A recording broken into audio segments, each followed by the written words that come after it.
This is a neck of Lachlan, which is the longest loch in Scotland.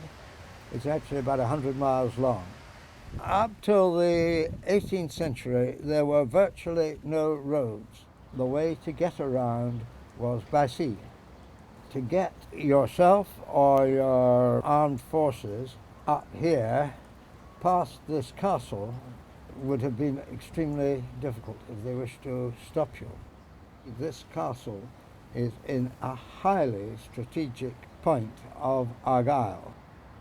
You really have to begin at the 14th century, when the outside wall, known in those days, known now as the curtain wall, was put up for the protection of the clansmen of Clan Lachlan. Later, the two main sections of the castle, which is the section we're standing in, which contains the solar, or the main hall, is on the loch side of the castle. And then you've got a central courtyard, and then the other side is mainly kind of sleeping accommodation and things like that. But this building is very unusual, having a central courtyard and basically two castles within a perimeter curtain wall. Where I'm standing now is in the only entrance to the castle, so it's a substantial fortified building. This opening that I'm standing next to would have had a big wooden door on it and an iron yett or gate. And also the entrance ramp is fortified as well, with shot holes and actually protecting the building from any unwanted access from the sea. On the landward side you would have had all the accommodation, and on the seaward side facing down the loch you would have had all the public rooms, and it also has a well right at the end of this space here, which is critical for defending the building. And the well doesn't go to a river or a watercourse, it goes to the water table, so it's actually impossible to poison. The walls would have been plastered inside, and they would have had tapestries and wall hangings.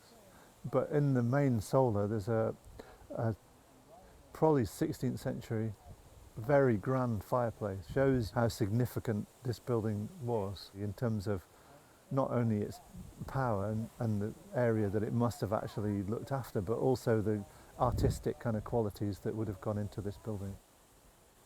For quite a lot of these castles, the masons were travelling itinerant masons, like journeyman masons, and would have worked on lots of similar buildings. And in some cases, potentially would have worked on buildings in Europe, not just in Scotland. With castles like this, you often find items from European cities. You know, on other buildings on the west coast, we found Venetian glass from 16th century and things like that. So what it gives you is a very good understanding about the amount of travelling people were doing and the connections between Europe and Scotland at the time. In the spring of 1745, the 17th chief marched out with his 40 clansmen to join Bonnie Prince Charlie. And he and his clansmen were part of the Prince's army all the way down to Derby and all the way back up as far as Culloden. And on the 16th of April 1746, at the Battle of Culloden, the chief was killed, and from then until this day, the old castle has basically descended into ruin. These buildings are virtually time capsules from 1745. Because they were ruins at that point, there's lots and lots to actually learn about the construction and the way they worked, because they were not subject to change after that. What the Lachlan Trust is trying to do is not to rebuild it, but to stop the old ruin falling down. Because if we don't consolidate it and conserve it, it won't be here. But more importantly, to improve the access. At the moment, people can walk up to it and see it, but because we're doing work, they can't get very close. But if we can improve the access and make it so people can explore the building a lot better, and really understand the way it was built, its history, then that'll help enormously in terms of understanding. The whole of this elevation, this side of the building, the elevation facing down the loch, is actually moving outwards. And what we've been doing is consolidating all of that. That's packing it all with new mortar and stone and tightening it all up. Part of the process is actually put these stone stitches across the crack.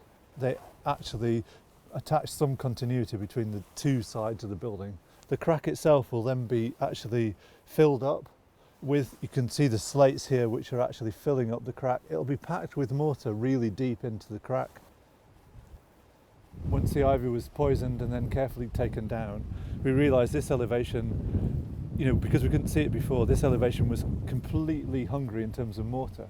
What that means is because of the weather, a lot of the existing mortar had just basically been weathered out and lost. So each of the stones gradually kind of settles down on top of each other.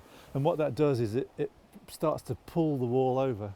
So we're packing and pointing the whole of this wall to basically pin it all back together and tighten it all up again. The pointing's done by removing cementitious mortars which have been causing problems to the surrounding stonework. So we're replacing that by traditional methods. So we're trying to replicate the exactly same mortars that was used for the construction. These defensible buildings had what are called wall walks around them, which is what you see here, running around the building, and that's basically for defence, so they could see who was coming and shoot at people. The way that the wall walks work is that they basically have trough stones, which are these trough stones here, which go to spouts to throw the water out, basically beyond the walls. On this particular building, we didn't know that the wall walk was complete. Normally they get lost because the stone gets used for other things. So what we're now doing is we're actually consolidating the wall walk, and we're going to put new slabs between the troughs and make them work how they originally were intended to work. Where we are at the moment is coming towards the end of phase 2 of our project. This, however, is probably something under 50% of the total project which we have to do, because the other half of the building we have not touched because we haven't got the funds to do it. Our role is really to repair it, conserve it for future generations.